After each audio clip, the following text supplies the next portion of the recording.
Kabanata 2481. Napangiti si Noel Ace, salamat sa pag-aalala. Ayos silang lahat. Kumusta ka, Tio Brandon? Tumango si Brandon at kinuha ang kanyang tasa. Okay lang ako. Bumaba si Colton sa hagdan at nakita si Noel Ace. Talagang may nakakaalam kung kailan dapat bumisita upang makakuha ng libreng pagkain. Sa sandaling iyon, inilabas ni Daisy ang kanyang ulo mula sa kusina. Huwag kang maglakas loob na ay bully ang asawa ko.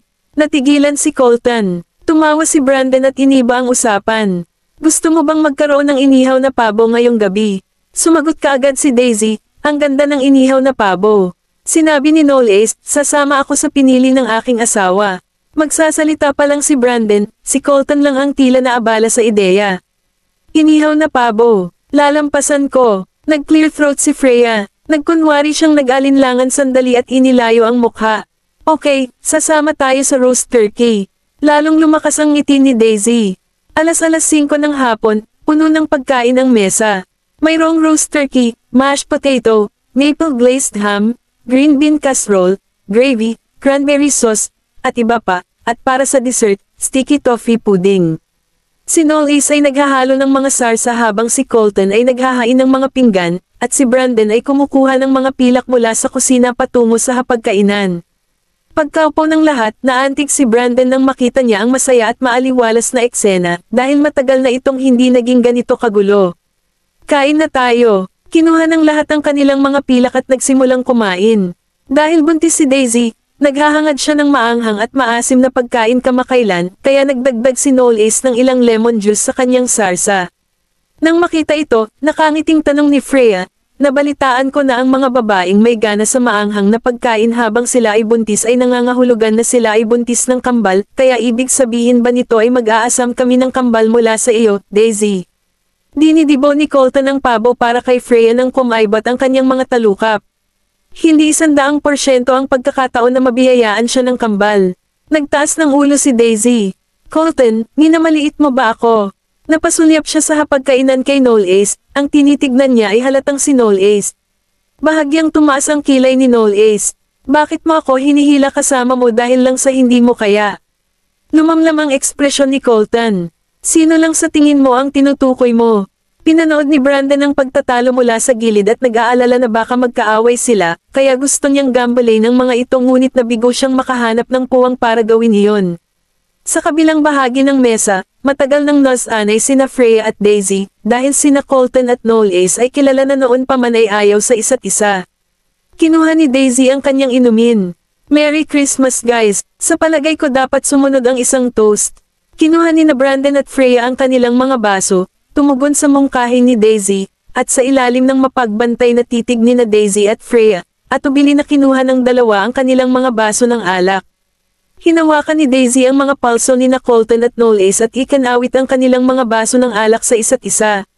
Dapat tayong magkakasuwato na manatiling magkasama bilang isang pamilya sa hinaharap. Palagi akong naniniwala na ang lahat ng mga karaingan ay malulutas sa pamamagitan ng isang masarap na pagkain. Kung hindi sapat ang isa, gawin mo itong dalawa. Buti na lang at naging harmonious ang atmosphere sa huli. Pagsapit ng gabi, napakasigla pa rin ng mga lansangan. Naglalaro ang mga bata sa nyebe para salubungin ang Pasko, at napuno ng tawanan ang paligid. Hindi na umuwi sina Daisy at Noel Ace. Sa halip, naglakad-lakad sila sa isang tulay, magkahawak kamay. Habang ginagawa nila iyon ay umihip ang hangin at ginulo ang buhok ni Daisy. Noel Ace, hindi pa kita nabibigyan ng regalo sa Pasko ha. Ibinaling ni Noel Ace ang kanyang ulo at tinitigan siya na may bakas ng pagmamahal na kumikislap sa kanyang mga mata. Ang pagiging nasa tabi ko ay ang pinakamagandang regalo na inaasahan ko. Tumangala siya sa kanya, at ang kanyang ngiti ay mukhang kasing kinang ng araw. Kung gayon, makakasama kita sa natitirang bahagi ng ating buhay. Hinawakan niya ang likod ng ulo niya at hinalikan sa noo. Okay. May taco truck sa gilid ng kalsada. Nagmamadaling pumunta si Daisy. Walang magawa si Noel Ace na sumunod sa kanya. Huwag kang tumakbo, dahan-dahan. Nakatayo sa harap ng food truck na nagbebenta ng tacos, hinimas ni Daisy ang kanyang mga kamay at bumuga ng mainit na hininga sa mga ito. Ang matandang babae na nagtatrabaho sa truck ay nagbigay kay Daisy ng isang taco, at kinuha niya ito mula sa kanya, sabik na binalatan ito, at kinagat ang mainit na taco. Nilabas ni Knowles ang wallet niya at binayaran ang tako. Gusto mo bang kumagat? Hinawakan ni Daisy ang tako at itinapat sa mukha niya. Kabanata 2482. Ipinulupot ni Knowles ang kanyang mga braso sa balikat ni Daisy at kinagat ang tako kung saan mismo niya ito kinagat. Oo naman. At ang lasa ay napakatamis, tulad mo. Uminit ang pisngi ni Daisy. Ikaw, hiniling ko lang natikman mo ang tako, at binibigyan mo ako ng kalokohan. Lumawak ang ngiti niya. Kakatapos lang namin kumain sa Colton's, at kumakain ka na ng tako. Anak mo ang nagugutom, hindi ako. Kung gayon ang aming anak ay may malaking gana. Malamang magiging chubby boy siya in the future. Tinakpan ni Daisy ang kanyang tiyan gamit ang kanyang palad at tumawa. Bakit kailangang chubby boy? Baka chubby girl yun. Inangat ni Knowles ang kanyang buhok gamit ang kanyang mga daliri, nakita ang kanyang bahagyang matako na hitsura, at hindi napigil ang tumawa ng malakas. Hindi mahalaga. Gusto ko ang parehong kasarian. Sa pagkakataong ito, tumunog ang cellphone ni Daisy. Kinuha niya iyon at tinignan ang caller ID. Si Diana iyon. Nanay. Nakangiting sabi ni Diana, Daisy, ang tatay mo at ako ay mananatili sa palasyo ngayong gabi, at hindi na tayo uuwi, kaya't mangyaring ipasa ang mensaheng ito kay Knowles para sa akin. Oo nga pala, tandaan mong sabihin sa akin kung ang batang iyon ay maglakas loob na ay bully ka. Lumapit si Knowles sa cellphone, narinig ang sentence, at kinuha ang cellphone. Okay, ma'am. Kung gusto mong makipag-date kay dad, go lang. Huwag mo kaming istorbohin. Nang marinig ang boses ni Knowles, ngumuso si Diana. Kung maglakas loob kang ay bully si Daisy habang wala tayo, ang tanging naghihintay sa iyo sa pagbabalik ko ay isang asno upang. Pumikit si Daisy, tumawa, at sinabi sa tabi ng telepono, huwag kang mag-alala, Nay. Hindi ako binubuli ni Knowles. Ibinaba ni Knowles ang telepono at niyakap si Daisy sa kanyang mga bisig. Wala ang mga magulang ko. Walang pupuntahan para mang-istorbo sa atin ngayong gabi. Mamulong siya, ang iniisip mo sa buong araw ay napakaruming bagay. Ibinaba ni Knowles ang ulo at hinalikan siya sa pisngi. Sino ang nagsabi sa iyong kunin mo ako at maging asawa ko? Makalipas ang isang buwan, bahagyang kumulo ang tiyan ni Daisy. Hindi man halata, parang nararamdaman na niya ngayon ang munting lalaki sa sinapupunan niya. Kaakibat ng masusing pag-aalaga ni Diana, siya ay nabusog ng husto, tumaba ng husto, at naging mas kaakit-akit ang hitsura. Isang buwan nang hindi nagpo-post si Daisy ng anumang update sa Twitter, at ang unang post na na-upload niya ay larawan nila ni Diana, na ikinaingat ng maraming netizens. Hashtag banal na tae. Napakaganda ng itsura ng biyenan ni Daisy. Hashtag no wonder ang ganda ng asawa ni Daisy. Nagmana daw siya sa nanay niya. Hashtag paborito rin talaga ng pamilya si Dad. Hashtag ang mundo ay may utang sa akin na napakabuting biyenan. Hashtag tuwang-tuwa si Diana nang makitang pinupuri siya ng mga tagahanga ni Daisy dahil sa kanyang bata at napakagandang hitsura. Mukhang hindi kita pinigilan sa larawan. Tumawa si Daisy. Huwag kang mag-alala, Ma'am. Kamukha mo ang nanay ko. Oh talaga. Speaking of which, hindi ko pa rin nakikita ang nanay mo after all this while.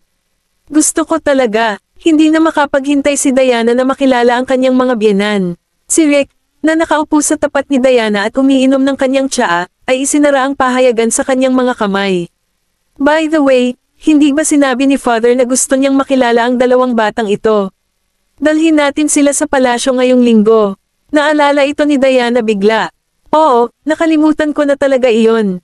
Pagkasabi noon ay tinakpan niya ang likod ng kamay ni Daisy. Dapat kang pumunta sa palasyo kasama si Knowles ngayong linggo. Ang lolo ni Knowles ay wala pa sa sukdulan ng kanyang kalusugan nitong mga nakaraang taon, at palagi niyang gustong makilala ka. Nagulat si Daisy ng ilang segundo. Ngunit hindi tumanggi. Okay. Kinabukasan, pumasok sina Daisy at Knowles sa palasyo. Naghintay si Haring William sa kanyang silid, at pagkatapos ng anunsyo ng kanilang pagdating at pagkuha ng pahintulot ni Haring William, ang dalawa ay pumasok sa silid. Umupo si Haring William sa kanyang higaan, at dahil sa kanyang karamdaman, mukha siyang napaka-haggard at mapatla. Inakay ni Knowles si Daisy sa tabi ng kama. Lolo, tumango siya at inutusan ang mga katulong na magdala ng mga upuan para sa kanila. Ang tagal na kitang hindi nakita, Knowles. Sinong mag-aakala na magiging ama ka sa isang kisap mata? Kabanata 2483. Napatitig si Knowles kay King William. Kumusta ang pakiramdam mo? Ngumiti siya at nagpaliwanag, ayos lang. Lahat ay nagkakasakit kapag sila ay tumanda. Ibinigay ko ang buong buhay ko sa politika ng bansang ito, at inialay ko ang aking sarili sa mga gawain ng Estado. Hindi ko kailanman pinabayaan ang aking mga tao, ngunit kasama niyan, tiyak na hindi ko kayo pinansin sa bahay. Napaawang ang lobby ni Knowles at hindi umimik kahit isang salita. Tumingin si Haring William sa labas ng bintana, at lumabo ang kanyang tingin. Nagkamali ako sa lola mo noon, ang nanay mo, ikaw, at huwag nating kalimutan si Freya. Labis din siyang nalungkot sa ginawa ng ina ni Freya. Kung tutusin, anak niya rin siya. At palaging inosente si Freya. Nagsalubong ang kilay ni Daisy. Lolo, alagaan mong mabuti ang iyong kalusugan. Magkakaroon ka pa rin ng pagkakataong makabawi sa mga bagay na nabanggit mo sa hinaharap, at tiwala akong hindi ka masisisi ni Freya. Nang marinig ang sinabi ni Daisy, napangiti si King William. Sana rin ako. Bigla siyang umubo, at agad na kinabahan si Knowles. Lolo, ikinaway ni Haring William ang kanyang mga kamay, pinaginhawa ang kanyang hininga, at sinabing, alam na alam ko ang aking kalagayan. Kaya lang may isang bagay na sana ay maipangako mo sa akin. Ibinaba ni Knowles ang kanyang tingin. Sabihin mo, kinuha ni Haring William ang 2 dokumento, 2 set ng mga testamento upang maging tumpak, mula sa drawer sa bedside table. Ang isa ay kay Knowles, habang ang isa ay kay Freya. Agad na nagsikip ang mga mag-aaral ni Knowles. Lolo, ikaw ay, ang kamatayan ay isang hindi maiiwasang pangyayari sa buhay. Lahat ay kailangang harapin ito balang araw. Kaya lang, hindi ako sigurado kung gaano katagal pa ako, kaya kailangan kong maghanda bago dumating ang araw na iyon. Ibinigay ni Haring William ang 2 habilin kay Knowles. Alam kong hindi ka masyadong interesadong magmana ng trono, kaya hindi kita pipilitin. Ang mga habilin ay magkakabisa sa sandaling ako ay mamatay, at ang maharlikang pamilya ay mahuhulog sa kamay ng iyong ina mula noon pasulong. Naniniwala ako na magiging mahusay siyang reyna, at sa tulong ng iyong ama, wala akong dapat ipag-alala. Tinakpan niya ang likod ng kamay ni Knowles. Kaya, ay pangako mo sa akin. Mukhang tense ang ekspresyon ni Knowles. Alam niyang kapag hindi siya pumayag, tiyak na hindi mapakali ang kanyang lolo. Kaya, huminga siya ng malalim pagkaraan ng mahabang panahon at nagbigay sa kanya ng pangako. Okay, lolo, tanggapin mo ang aking salita. Isang matamis na ngiti ang ibinigay ni Haring William. Umalis na ang 2 sa palasyo. Sa kanilang pagbabalik, ang ekspresyon ni Knowles ay tila labis na hinagpis. Hinawakan ni Daisy ang kanyang kamay, tahimik na sinasamahan siya sa buong oras. Kinuha siya ni Knowles sa kanyang mga bisig. Salamat, Daisy. Nagpasalamat siya sa pananatili nito sa kanya. Tinapik-tapik siya ni Daisy sa likod at hinikayat. Ako ang asawa mo. Hindi mo na kailangang maging magalang sa akin. Tsaka sasamahan pa rin kita kahit anong mangyari. Ibinaon niya ang mukha sa mga balikat nito at niyakap siya ng mahigpit. Hindi nakakagulat, hindi nagtagal bago ang balita ng pagkamatay ni Haring William ay nagdulot ng sensasyon sa buong mundo. Ang watawat ni Yar Amor ay inilipad sa kalahating palo sa labas ng palasyo, at maraming mamamayan na malapit sa maharlikang pamilya ang nagtungo upang magluksa sa labas ng tarangkahan ng palasyo. Nang marinig ang balita ng pagkamatay ng kanilang ama, maagang sumugod sina Diana at Rick sa palasyo upang ayusin ang libing ni King William. Nakuna ng media ang ilang larawan ni Diana. Ang kanyang mga mata ay parang duguan at bahagyang namamaga. Si Diana ay nag-iisang anak na babae ni Haring William, at ngayong pumanaw na si Haring William, naakit niya ang karamihan ng atensyon ng media sa sinuman sa bansa. Kung tutusin, malapit na siyang maging reyna ng maharlikang pamilya. Sa kabilang panig ng bansa, sa kolehiyo ng pelikula. Narinig mo na ba na namatay si Haring William kaninang umaga?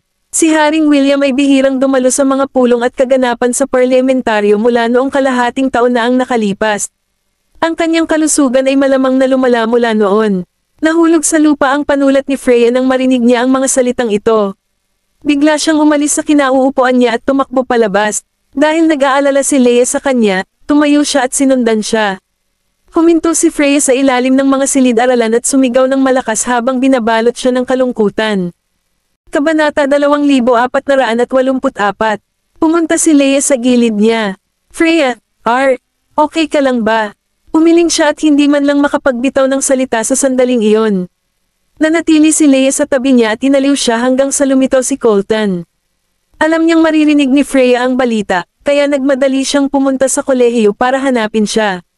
Dinala ni Colton si Freya sa kanyang tabi. Salamat, Leia. Sorry na abala kita. Pwede mo na siyang ipaubaya sa akin ngayon. Tumango si Leia. Sumakay si Colton sa kotse kasama si Freya sa kanyang mga bisig, at pagkatapos ay umalis ang kotse sa kolehiyo. Dinala niya si Freya sa palasyo, at nang naguguluhan si Freya, lumabas sina Noel Ace at Daisy sa malaking gusali. Freya, dapat mo ring puntahan si Lolo sa huling pagkakataon. Kinuyam ni Freya ang mga kamay na nakasabit sa kanyang tagiliran at mabilis na pumasok sa loob ng bahay. Ang mga taong dumating upang magluksa ay pawang mga dignitaryo at mga politiko sa pangunahing bulwagan.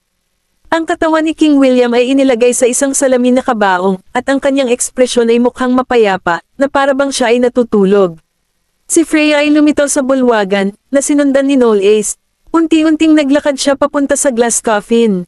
Bagamat hindi siya masyadong malapit sa kanyang tinaguriang lolo, nakaramdam pa rin siya ng mahinang paghihirap sa kaibuturan ng maisip niya na ang taong nakahiga doon ay kanyang biolohikal na lolo. Nang matapos ang memorial service, iniabot ni Noel Ace ang isang stack ng mga dokumento sa kanya. Ito ang iniwan ni lolo para sa iyo. Bahagyang nagulat si Freya, at pagkatapos ng mahabang paghinto, kinuha niya ito mula sa kanya. Pero bakit? Dahil apo ka rin niya. Napakagatlabi si Freya, pinisil ang mga dokumento sa kanyang mga kamay, at nilukot ang mga iyon. Hindi umimik si Noel Ace, tumalikod, at naglakad palabas ng koridor. Nag-iisa siyang nakatayo sa walang laman na koridor, may batik-batik sa mga ilaw, at ang kanyang malungkot na anino ay itinapon sa salamin na bintana. Sa katunayan, kahit na hindi matindaan ni Haring William ang pagkakaroon ng isang apo, hindi siya masyadong malungkot.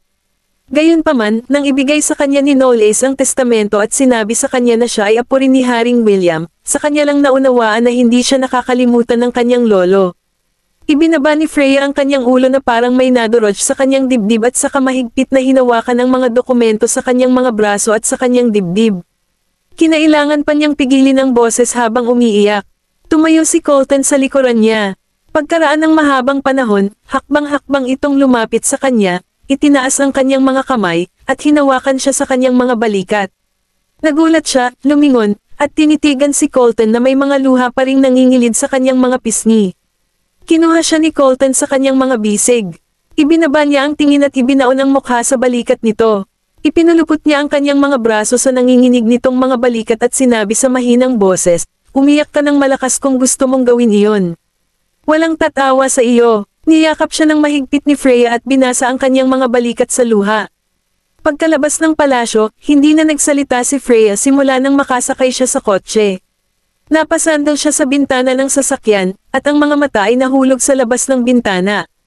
Ang mga kalye at eskinita ay mukhang desyerto, ngunit nakita pa rin niya ang mga naglalakad na may hawak na mga larawan ng kanilang hari, na nagdadalamati sa kanya sa mga lansangan. Sinulyapan siya ni Colton sa pamamagitan ng rearview mirror. Maaari mong iiyak lahat ng gusto mo ngayon, pero tingnan mo. Please, huwag mong iisipin si Dad na binubuli kita kanina pag-uwi natin. Hindi ko maipaliwanag ang sarili ko kapag nangyari iyon. Pinunasan ni Freya ang mga luha sa gilid ng kanyang mga mata. Nakita rin siguro ni Dad ang balita. Maiintindihan niya. Nag-aalala ako na kung babalik ka na may ganitong iyakin na mukha, ang tatay mo ay iiyak sa iyo kapag nakita niya ito mamaya. Nagkunwaring bamantong hininga si Colton. Pwede mong umiyak lahat ng gusto mo, at palagi kitang suyuan. Pero kung si Dad ang iiyak, ayoko manligaw ng lalaki. Tumigil siya sa pag-iyak at tumawa. Simula kailan ko hiniling na suyuan mo ako? Tuloy-tuloy ang titig niya sa tanawin sa labas ng bintana. Sa totoo lang, sobrang nanghihinayang na hindi ko man lang nakita ang lolo ko sa huling pagkakataon. Bahagyang kumunat ang noo ni Colton at mahinahong sumagot, palaging may panghihinayang sa buhay, at walang makapaghuhula kung kailan mamamatay si Haring William. Sinabi mo na hindi mo siya nakita sa huling pagkakataon bago siya pumanaw, kaya bakit hindi kanya pinapasok sa palasyo noong mga huling sandali niya? Dahil ba nakalimutan na niya, tungkol sa iyong buhay? Kabanata 2485. Parang hindi naman. Siguro alam niyang malapit na magwakas ang buhay niya, at ayaw niyang mabigatan pa ang iba. Kahit na makita mo siya sa kanya, kamatayan, wala kang mababago. Ang tanging makukuha mo ay kalungkutan, at baka hindi mo matanggap ang sitwasyon. Kung makikita kanya na may ganitong malungkot na ekspresyon, mas lalo siyang madjay guilty at hindi mapalagay. Ibinaba ni Freya ang kanyang tingin at walang sinabi. Pagkaraan ng mahabang panahon, pinilit niyang ngumiti. Salamat sa pag-aliw sa akin. Sa villa, nakita sila ni Brandon na papasok, dahan-daang bumangon, at nakita ang mga mata ni Freya na duguan. Kahit alam ko ang tungkol sa pagkamatay ni Haring William, siguradong alam na rin niya ang tungkol dito. Faye, Dad, huwag kang mag-alala, okay lang ako. Pagkasabi niya nun tumalikod na siya at umakyat sa taas. Nakatingin si Brandon na may pag-aalalang ekspresyon habang umaakyat siya, at nilhinggan siya ni Colton. Pumunta siya sa memorial service. Sabihin na nating napaalis niya ang lolo niya. Nakabawi si Brandon at tumungo. Salamat sa pananatili sa tabi niya. Bumalik si Freya sa silid, umupo sa kanyang kama, tinitigan ng testamento sa kanyang kamay, at nag-alinlangan ng mahabang panahon bago ito binuksan. Isang sulat ang nahulog mula sa sobre sa sandaling iyon. Ang letterhead ay nakalaan para sa maharlikang pamilya, at ang pangalan ni Freya ay nakasulat sa hanay ng tatanggap. Natigilan siya ng ilang segundo at mabilis na pinunit ang sobre ng sulat. Ang nilalaman ng liham ay ang mga sumusunod. Freya, alam ko kung ano ang ginawa ng iyong ina, at ikinalulungkot ko dahil hinayaan kitang lumaki sa isang kapaligiran kung saan wala kahit saan ang pagmamahal ng isang ina. Bilang hari ng bansang ito, ako ay may utang na loob sa iyong lola, at hindi ko napag-aral ng mabuti ang iyong ina, at naging dahilan pa ako upang hindi ka magkaroon ng kompletong pamilya. Hindi ko pinapasok ang nanay at kapatid mo dahil nilamon na sila ng uhaw nila sa kapangyarihan. Ito rin ang pinakamalaking kabiguan sa buhay ko. Gayunpaman, sa lahat ng kaguluhan, palagi kang inosente. Noong nalaman kong may anak na pala siya, hindi ko kinaya na malaman na niloloko ka. Kaya nga ibinalita ko sa publiko ang iyong pagkakakilanlan, ngunit hindi ko inaasahan na ang aking aksyon ay hindi nagpabago sa ugali ng iyong ina sa iyo. Freya, mabait kang babae. Bagamat wala akong magawa para sa iyo habang ako'y nabubuhay, sana'y may maiiwan ako sa iyo pagkatapos ng aking paglisan sa mundo. I'll do my best para makabawi sa iyo. Sana huwag mong tanggihan itong munting kaisipan ko. Matapos makita ang pagsasara ng sulat at ang pirmang iniwan ni William sa kanang sulok sa ibaba, tinakpan ni Freya ang kanyang bibig, at muling bumuhos ang mga luha sa kanyang pisngi, pinahiran ang tinte sa sulat. Nakatayo si Colton sa labas ng pinto. Gusto sana niyang kumatok sa pinto noon, ngunit nang marinig niya ang hikbi na nanggagaling sa loob, tumigil siya, tumalikod, at umalis nang walang sinasabi. Sa ikatlong araw ng pagkamatay ng hari, si Diana at ang kanyang asawa ay ganap na abala sa mga gawaing pampolitika ng bansa, at ang seremonya ng koronasyon ay magaganap sa isang linggo. Ang media ay nag-aagawan sa paligid ng kabisera ng lungsod para sa mga balita tungkol sa maharlikang pamilya. Ang panganay na anak na babae ni King William, si Prinsesa Diana, ay malapit ng magmana ng trono, at si Rick ang magiging opisyal na asawa ng bansa. Nang marinig ng mga domestic netizens ang balita, marami ang naingat kay Daisy. Ang mga inlo ng Goldmans ay tumaas sa gitna ng maharlikang pamilya, at ang lalaking nagpakasal sa anak na babae ng mga Goldman ay isa ng lehitimong prinsipe. Hindi talaga nagsisinungaling ang #fairy tales. Palaging ikakasal ang prinsesa sa isang prinsipe.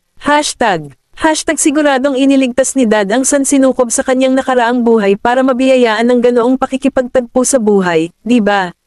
Hashtag hindi ba iyon gagawing prinsesa ng Yar Amor ngayon si Dada? Hahaha, narating na niya ang rurok ng buhay niya. Nang makita ni Zephyr ang artikulo ng balitang ito, inihagis niya ang pahayagan sa mesa. Bago niya nalaman ang pagkakakilanlan ni Noel Ace, hindi niya naisip na mas mababa siya sa kanya sa anumang paraan. Pero ngayon, parang hindi na niya maitatanggi ang sinabi ni Colton sa kanya noon. Kung gusto kong pakasalan si Daisy, ang katayuan at background ng aking pamilya ay kailangang higaitan ang mga Goldman sa isang paraan o iba pa. Ngayong naging prinsipe na si Noel Ace, paano makikipagkompetensya ang mga Gosling sa maharlikang pamilya ng isang bansa? Ang isang prinsesa ay palaging pipiliin na pakasalan ng isang prinsipe, habang ang isang kabalyero ay maaari lamang tanggapin na siya ay palaging isang kabalyero. Kabanata 2486. May kumatok sa pinto, at tiningnan ni Zephyr ang kanyang mga daliri. Pumasok ka. Binuksan ni Leia ang pinto at pumasok, at bahagyang nagulat siya sa hitsura nito. Bakit ka nandito? Itinaas ni Leia ang dala niyang bag na naglalaman ng merienda at beer. Nang makita mong matagal ka nang nananatili sa bahay, nagpapagaling, natakot ako na baka mainip ka, kaya binisita kita. Inilapag niya ang beer sa mesa at kumuha ng merienda. Sa oras na ito, kailangan mo talagang uminom, hindi ba? Isang mahinang pagngisi ang binigay ni Zephyr. Nabasa mo na ba ang balita? Hanggat ang isang tao ay hindi bulag, tiyak na makikita nila ito. Binuksan niya ang isang lata ng beer at iniabot sa kanya. Kinuha iyon ni Zephyr sa kanya at humigop. Umupo si Leia sa tapat niya. Ang iyong pinsala ay dapat na halos gumaling, hindi ba? Casual na hamang sagot niya. Inangat ni Leia ang ulo niya at tinitigan siya ng matagal. Hindi naman sa gusto kitang asarin, pero sa tingin ko, oras na talaga para iwanan mo ang nararamdaman mo para kay Daisy.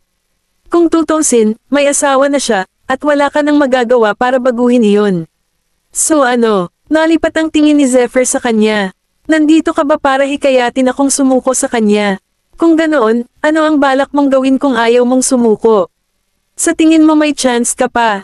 Parang napaka-solemn ng ekspresyon ni Leia. Zephyr, sabay tayong lumaki. Ayokong makita kang naliligaw dahil sa pagpupersage mong yan, or should I say katigasan ng ulo. Hindi ito katumbas ng halaga. Hindi siya umimik kahit isang salita. Bumaba ang tingin ni Leia at tumingin sa cider sa kamay niya. Naiintindihan ko naman na hindi ka makikinig sa sasabihin ko. Hindi man lang ako mag-abala sa iyo kung hindi kita kaibigan. Kung ganoon, bakit ka nagmamalasakit? Dahil magkaibigan tayo. Napatingin si Zephyr sa kanya. Napaawang ang lobby ni Leia, umiwas ng tingin, at iniba ang usapan. Naka-recover ka na sa injury. Hindi ka hahayaan ni Tita Patricia na ituloy mo ngayon ang career mo bilang direktor, so anong plano mo ngayon? Hinaplos ni Zephyr ang lata ng beer sa kamay niya. Hindi ko alam. Hindi niya talaga alam ang gagawin. Sa madaling salita, hindi niya talaga alam kung gusto pa niyang manatili sa linyang ito ng trabaho. Sa simula, pinili niyang pumasok sa industriya dahil lang kay Daisy, pero hindi na niya alam ngayon. Huminga ng malalim si Leia, lubos niyang naintindihan ang pag-aalinlangan nito. Actually, ang kailangan mo lang gawin ay sundin ang boses sa puso mo. Ito ba talaga ang karera na gusto mong ituloy? Wala kang pinipili, dahil sa ibang tao. Pumili para sa iyong sarili at sa iyong sarili lamang. Nagpatuloy si Zephyr sa pag-inom ng walang sinasabi. Umalis si Leia sa tirahan ng mga guzzling sa tanghali at nakilala si Patricia sa looban. Nang makita si Leia, nagbigay si Patricia ng isang mahinang ngiti. Leia, pumunta ka ba para bisitahin si Zephyr? Tumango si Leia. Oo, Tita Patricia. Lumapit si Patricia kay Leia at hinawakan ang kamay nito. Leia, tulungan mo akong hikayatin si Zephyr. Magkasama kayong lumaki simula pa noong mga bata pa kayo, at ang pagkakaibigan na inyong dalawa ang pinakamalapit na nakita ko, kaya nagtitiwala ako sa inyo. Medyo nahiya si Leia. Tita, sinubukan ko siyang hikayatin ng maraming beses, ngunit sa pagtatapos ng araw, kung makikinig siya sa akin o hindi, nasa sarili niyang mga kamay. Biglang tumawa si Patricia. Gaano kabuti kung ikaw ang aking manugang. Naguguluhan si Leia. Tita Patricia, anong pinagsasabi mo? Masasabi kong may bagay ka talaga kay Zephyr, hindi ba? Hinaplos ni Patricia ang pisngi niya. Ang relasyon ng ating mga pamilya ay medyo malapit na mula noong bata pa kayong dalawa. Kung mapapangasawa mo si Zephyr, naniniwala akong pareho kami ni Uncle Alexander. At maging ang mga magulang mo ay handang makita iyon.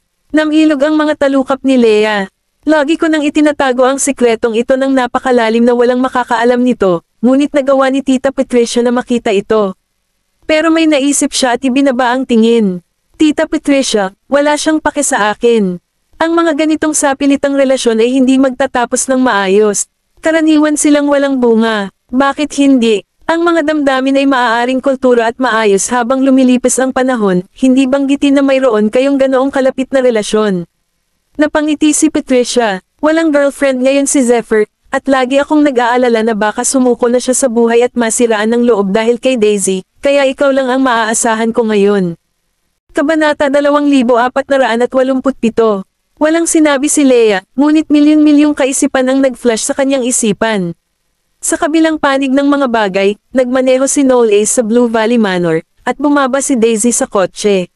Sa pagtingin sa kahanga-hanga at mukhang klasikal na manor, medyo nabigla si Daisy. Isa kaya ito sa mga bagay na iniwan ni Lolo para sa iyo? Tumango si Noel Ace. Itong manor na ito ang tinitirhan ng lola ko noon. Matapos siyang pumanaw, ang pagmamay-ari ng ari-arian ay napunta sa aking lolo. Labis siyang nag-aatubili tungkol sa pag-auction nito, kaya ito ay bakante sa lahat ng mga taon na ito. Matapos ipaliwanag kay Daisy ang ilan sa mga backstories ng manor, iniunat niya ang kanyang kamay patungo sa kanya. Maglakad-lakad tayo sa paligid ng manor. Nakangiting hinawakan ni Daisy ang kamay niya at sumama sa kanya papunta sa malaking garden. Ang manor na ito ay napakalapit sa palasyo ng Imperial, makikita ng isa ang tore ng orasan sa palasyo, at ito ay matatagpuan sa pinakamaunlad na sentro ng lungsod. Ang hardin ay may ilang gawang taungkol at tulay, at mayroon pang ang ilang pavilion. Ang niebe sa mga fountain, mga eskultura, mga landas na bato, at mga palumpong ng rosas ay kumikinang sa ilalim ng mainit na araw sa taglamig. Nagsimulang matono at tumulo ang snow na tumatakip sa mga evergreen at ipsapol na nagdulot ng mga alon.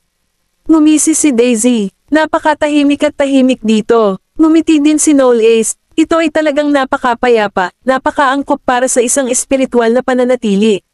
Pagkatapos noon ay huminto siya at lumingon kay Daisy. Kapag ipinanganak ang sanggol, lilipat kami dito kasama ang sanggol. Ang aming mga anak ay maaaring tumakbo sa paligid sa hardin at maglaro sa paligid ng manor. Tiyak na magiging sobrang maingay. Napatingin sa kanya si Daisy. Hindi ka ba natatakot na mawala sila sa napakalaking lugar? Ngumisi siya. Kaya mas mabuti na huwag nilang mamana ang kakulaitan mo. Sino ang tinutukoy mong clumsy na tao? Nag-cross arms si Daisy at inilayo ang mukha. Hindi ako kasing sama ng iniisip mo pagdating sa pagsasabi ng mga direksyon. Lalong lumakas ang ngiti ni Noel Ace. Noel Ace, maaari mo bang sabihin sa akin ang higit pa tungkol sa iyong lola? Gusto mo bang malaman ang tungkol sa kanya? Tumango siya. Dinala siya ni Noel Ace sa isa sa mga pavilion, umupo, at nagsimulang magsalita tungkol sa kanyang lola. Wala akong masyadong malinaw na alaala tungkol sa aking lola, ngunit narinig ko mula sa aking ina na minsan akong nakatira dito kasama niya noong ako ay napakabata.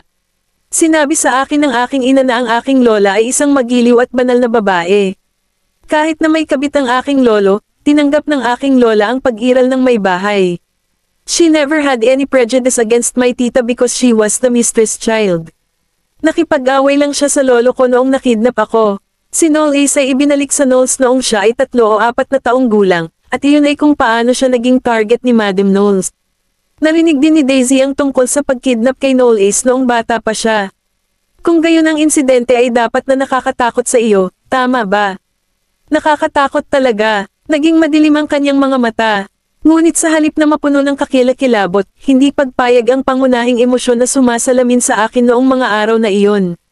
Hindi ko matanggap na inuusig ako ng sarili kong kapalaran, ng pagkatao ko, kaya ang tanging iniisip ko noon ay ang mabuhay. Pagkasabi noon ay lumingon siya at tinitigan si Daisy. Nagkunwari akong maganda ang ugali, nagkunwari akong natatakot, at hindi ako nang ahas na labanan sila. Kaya nga hindi nila ako pinatay ng diretso pero gusto nila akong aitrapot sa halip ng kinidnap nila ako. Noon ko nalaman na ang buhay ko ay hindi banta, kahit pansamantala. Akala nila, ako, isang bata, ay hindi makakatakas sa kanilang pagkabihag. Kaya naman binaygaw nila ang kanilang pagbabantay laban sa akin. Nakatitig si Noel Ace sa kalmadong pond. Sinamantala ko ang kanilang kawalan ng pagbabantay at idinagdag ko ang rodenticide sa kanilang pagkain. Natigilan si Daisy. Napatingin si Noel Ace sa kanya. Total scum ba ako? Nakapatay na ako ng may lason sa murang edad. Natatakot ka ba? Samimangot si Daisy, lumapit sa kanya, at umiling. Hindi ako natatakot sa iyo. At saka, pinoprotektahan mo lang ang sarili mo. Kabanata 2488. Inabot ni Noel Ace at hinayla si Daisy sa kanyang mga bisig. Hindi ka ba talaga natatakot sa akin? Sumandal siya sa mga bisig niya. Hindi naman sa nasaktan mo ako dati. Ipinatong niya ang kanyang baba sa ibabaw ng kanyang malambot na buhok at ngumisi. Ikaw ay isang hanggal na babae na ipagsapalaran ang kanyang sarili na makipagsapalaran sa akin. Paano ako makakapagpasya na maglagay ng daliri sa iyo? Daisy, may tanong na gusto kong malaman ang sagot. Noong kinidnap at dinala nila ako sa Octavia, at sumama ka sa akin, hindi ka ba natakot noon? Tumangala si Daisy sa kanya at nagpakawala ng malawak at napakatalino ng ngiti. Hindi, dahil alam kong darating ang tatay ko para iligtas tayo, at paprotektahan mo rin ako. Huminto siya ng ilang segundo at saka tumingin sa kanya. Naprotektahan ba kita? Obvious naman na ikaw ang nagpo-protekta sa akin. Nakangiting paliwanag ni Daisy. Actually, hindi ko alam kung bakit ako nag-take ng risk sa iyo, pero ang isang bagay na alam ko ay wala akong pinagsisisihan. Niyakap siya ni Knowles ng mahigpit at dinaikit ang labi nito sa noo niya. Sa tingin ko ikaw lang ang tao sa mundong ito na maaaring maging ganito kagago. Okay, Knowles, huwag muna nating pag-usapan ang nakaraan. Bumitaw si Daisy sa kanyang mga bisig, hinawakan ang kanyang kamay, at inakay siya palabas ng pavilion. Hindi ko pa nakikita ang loob ng manor, kaya kailangan mo akong dalhin sa loob para maglibot. Tumawa si Knowles na naglalakad sa likuran niya. Sige, ako ang magiging tour guide mo sa araw na to. Pagkatapos umalis sa Blue Valley Manor, pinabalik ni Knowles si Daisy sa mansion ng Knowles at pumunta sa kanyang kumpanya. Dumating ang elevator sa administration department. Paglabas pa lang niya ng elevator, isang party popper ang pinaandar, at ang mga ribbon ay binaril sa hangin at nagkalat sa buong lugar. Binati siya ni Gideon, na nanguna sa pag-oorganisa ng isang maliit na party.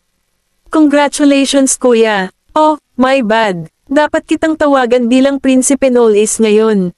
Kumunat ang noo ni Knowles at tinanggal ang lahat ng laso na damapo sa kanyang katawan. Nasasabik ka ba tungkol dito? Oo naman. Ang may-ari ng Giannis Group ay ngayon ang Royal Prince, at siya rin ang aking ninong. Lumapit si Gideon sa kanya at ipinulupot ang braso sa balikat niya. Kung nalaman ng pamilya ko na kilala ko ang prinsipe ng Yar Amor, maiisip ko kung gaano sila matutuwa. Nagtatrabaho kami para sa prinsipe. Paanong hindi tayo magiging masaya dito? Sumunod naman ang iba. Hinawakan ni Knowles si Gideon sa likod ng kanyang kwelyo at kinaladkad papasok sa kanyang opisina. Sa opisina, naglakad si Knowles sa couch at umupo. Lumapit sa kanya si Gideon na may hippie smirk at umupo din. Bro, may good news ako sa'yo. Tumugon si Knowles ng mahinang ugong, kinuha ang teapot, at nagbuhos ng isang tasa ng tsaa. Ishot, hindi ba tayo nagre-recruit ng mga tao kamakailan? Ang mga aplikanteng nakuha namin kahapon ay pawang mga elite sa larangan, at lahat sila ay pumunta rito na may mga ambisyon at mga teknolohiyang hawak nila.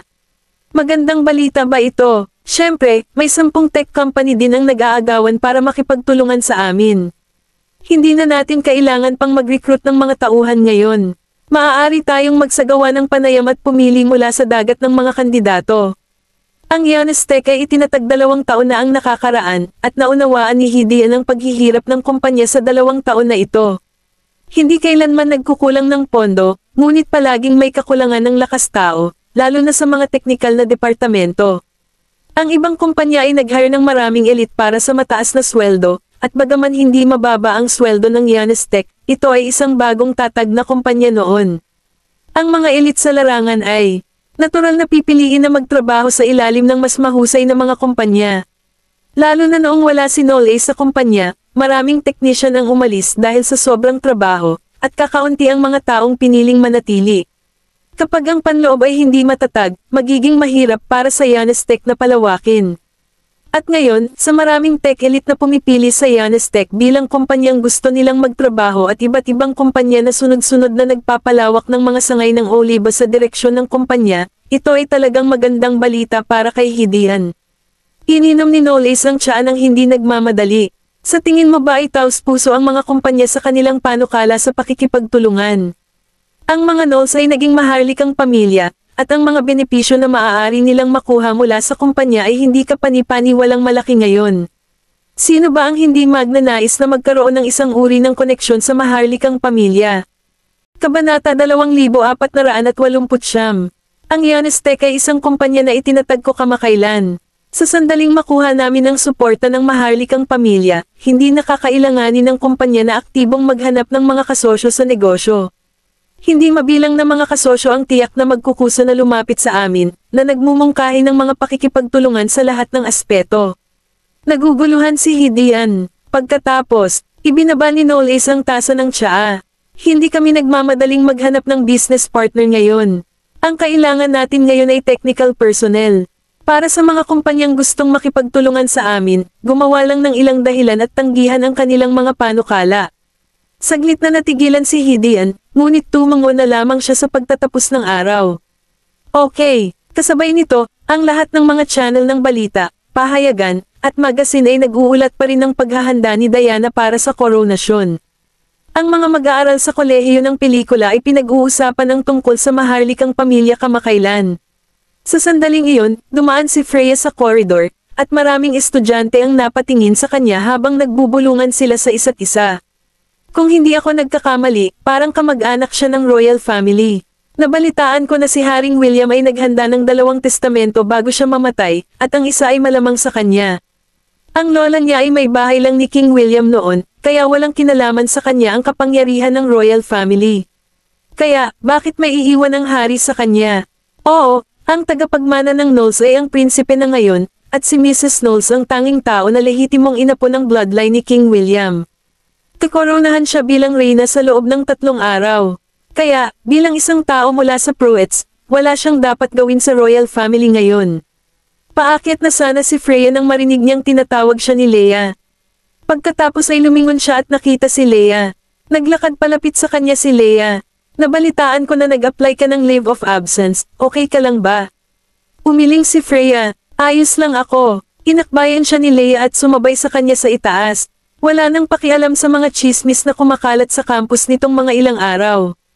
Ganyan lang sila. Hindi nila mapigilan ang pagchichismisan tungkol sa iba sa likod nila. Isang ngiti ang binigay ni Freya. Wala akong pakialam sa kanila. Hindi dahil hindi siya napunta sa mga ganoong sitwasyon. Gayunpaman, hindi ka ba nakaramdam ng sama ng loob para sa iyong sarili? Biglang tanong ni Leia. Nagulat si Freya. Masama, bagaman anak lang ng isang may bahay ang nanay mo, apo ka pa rin ni King William. Kahit na walang kinalaman sa iyo ang paghalili ng trono, dapat bigyan ka man lang ng hari ng isang bagay para makabawi, di ba? Sa paningin ng iba, si Freya ay nasa awkward na posisyon ngayon. Siya ay kamag-anak ng maharlikang pamilya, ngunit ang kanyang dugo ay hindi dalisay, dahil siya ay inapo ng may bahay ng hari. Si Knowles ay prinsipe na ngayon ng Yar Amor, ang kanyang ina ay magmamana ng trono, at ang kanyang ama ang magiging asawa. Para naman kay Freya, siya ay halos malapit na kamag-anak ng maharlikang pamilya at hindi nakatanggap ng gantimpala, kahit isang sentimo. Tumawa ng malakas si Freya. Naniniwala ka ba talaga sa mga chismis na iyon? Hindi naman sa naniniwala ako sa kanila. Kaya lang, kumakalat ngayon ang mga chismis. Kung totoo man sila, hindi patas sa iyo. Huminto si Freya, lumingon, at tumingin kay Leia. It doesn't matter to me if my grandfather has left me something or not because I've never admitted that I'm related to the royal family also. Alam ko kasi na mistress ang lola ko. Manliligaw lang siya na hindi man lang mapag-usapan. Bagamat wala akong ambisyon na mayroon ng aking ina, ayoko akong makapangyarihan, at ayokong magkaroon ng anumang bagay sa maharlikang pamilya. Alam na alam ko na ang gusto ko ay walang kinalaman, gawin ng may katayuan at kapangyarihan. Kung ang gusto ko ay katayuan at kapangyarihan, maaari sana akong umasa sa kasalanan ng aking lolo sa akin at ginamit ito para humingi ng limpak-limpak na benepisyo. Tatangkilikin ko ang lahat ng mga benepisyo ng may kapayapaan ng isip ng walang pakialam sa mga kritisismo na nagmumula sa mundo. Pero ayaw kong gawin yon. Dahil kahit na makuha ko ang aking mga kamay sa isang bagay na hindi sa akin, hindi ito magiging makatwiran. Tumawa si Leia. Freya, ikaw talaga ang pinakadeterminadong taong nakilala ko. Hindi naman kasi lahat ay mananatiling cool kapag ganoon kalaki ang tukso. Si Shannon ay isang magandang halimbawa. Kabanata 2470. Napakakaunting mga tao ang tumanggi sa kayamanan at kapangyarihan. Sa sandaling iyon, nakatayo si Shannon sa hindi kalayuan. Nang makitang papalapit sina Leia at Freya sa maghapon, nakaramdam siya ng inis. Si Leia ay palaging masunurin sa kanya bago ito. Palagi niyang iniisip na kahit anong gawin niya, hinding-hindi puputulan ni Leia ang koneksyon niya sa sarili niya. Lahat ng ito ay dahil sa asong iyon. Freya Pruitt, teka lang. Ako mismo ang magbibigay sa iyo ng impyerno pagdating ng panahon. Noong tanghali, nang si Freya ay aalis na sa kolehiyo, bigla siyang pinigilan ni Shannon at naabutan siya ng labis na sabik. Freya, may nangyari kay Leia. Kumunat ang noo ni Freya. Anong nangyari? Napabuga siya ng hangin at nagpaliwanag, kanina ko lang siya hinahanap pero nakita ko siyang hinaharas ng ilang lalaki sa parking lot. Bagamat may pagdududa si Freya, kaligtasan ni Leia ang nakataya, kaya sumama siya kay Shannon. Gayunpaman, walang laman ang paradahan. Sa sandaling lumingon si Freya, ang kanyang mga mata ay naspray ng isang lata ng aerosol. Agad siyang napaatras ng 2 hakbang, at biglang lumitaw ang 2 lalaki mula sa kanyang likuran, tinakpan ang kanyang bibig, at pinaalis siya. Nang makitang isinakay si Freya sa isang van, itinapon ni Shannon ang aerosol can sa basurahan na may ngiti sa kanyang mukha. Nang bumalik si Colton sa villa, nakita ni Brandon na nag-iisa siya at nagtanong, hindi ba kasama mo si Faye sa pag-uwi? Kumunat ang noo ni Colton. Hindi pa siya bumabalik. Hindi. Karaniwan, dapat ay bumalik siya sa puntong ito. Hindi kaya lumabas siya kasama ang mga coursemates niya. Hindi umimik si Colton, kinuha niya ang kanyang cellphone, at tinawagan si Freya, ngunit naka-off ang kanyang cellphone. Batay sa nalaman niya tungkol sa kanya, hinding-hindi niya ipapapatay ang kanyang telepono. Sa pag-iisip nito, hindi mapalagay si Colton. Tumalikod na siya at agad na umalis. Nagmaneho siya papunta sa kolehiyo at nagkataon na nasagasaan niya si Leia. Bumaba siya ng sasakyan at pinigilan siya. Saglit na nagulat si Leia ngunit lumakad papalapit sa kanya. Mr. Goldman, nasaan si Freya? Tanghali nang umalis si Freya sa kolehiyo. Anong mali? May nangyari ba? Nang makita na ang kanyang ekspresyon ay mukhang labis na namimigati, nagsimulang maramdaman ni Leia na may mali rin. Pinakalma ni Colton ang sarili at nagtanong, nasaan ang surveillance o security room ng kolehiyo? Dinala ni Leia si Colton sa surveillance room. Noong una, hindi sila pinayagan ng mga security guard na dumaan sa footage, ngunit nang sabihin sa kanila ni Leia na nawala ang isang coursemate niya sa campus, nag-alala ang mga gwardya na baka may nangyari, kaya tiningnan nila ang footage. Ang surveillance ay nagpakita na si Freya ay talagang umalis sa kolehiyo, ngunit pagkaraan ng ilang sandali, isang babae ang umakay kay Freya palayo sa gate ng campus. Bagamat ang likod lamang ng babae ang nakuna ng footage, nakilala ito ni Leia sa unang tingin at napatikip ng bibig sa gulat. Shannon. Kasabay nito, nagising si Freya, natagpuan ang kanyang sarili na nakatali sa isang kama, at pinagmasdan ang buong silid. Parang isa sa mga kwarto ng isang villa, at may video camera na nakaklamp sa dulo ng kama. Itinalak ang pinto sa sandaling iyon, at pumasok si Shannon kasama ang kanyang kasintahan at 2 pang lalaki. Pinulupot ni Shannon ang braso niya sa nobyo. Bakit ang aga-aga gumising? Hindi pa nga nagsisimula ang climax ng show. Biglang lumabo ang ekspresyon ni Freya. Nagsinungaling ka sa akin. Ang tagal mo talagang na-realize na nagsinungaling ako sa'yo. Paano ka naging pipi na maniniwala kang may nangyari kay Leia? Isang bakas ng di-disguise na pagkasuklam ang bumungad sa ilalim ng mga mata ni Shannon. Freya Pruitt, ikaw ang eksaktong dahilan kung bakit pinutol ni Leia ang pagkakaibigan nila sa akin at kung bakit ako inihiwalay ng mga coursemates natin. Kung hindi sumipot ang tinatawag mong asawa noong araw na iyon, walang makakasira sa kasiyahang kanilang nararanasan. Noon lang napansin ni Freya na ang 2 lalaking pumasok kasama ang mag-asawa ay ang 2 lalaking nangharas sa mga coursemate niya sa party. Niyakap siya ng boyfriend ni Shannon. Sweetheart, so anong plano mong gawin sa kanya? Kumapit si Shannon sa kanyang mga braso. Sinadya niyang guluhin ang party at magalit ang mga kaibigan mo noong araw na iyon. Kaya bakit hindi mo siya bigyan ng pagkakataong makabawi? Nagagawa ng mga kaibigan mo ang lahat ng gusto nila.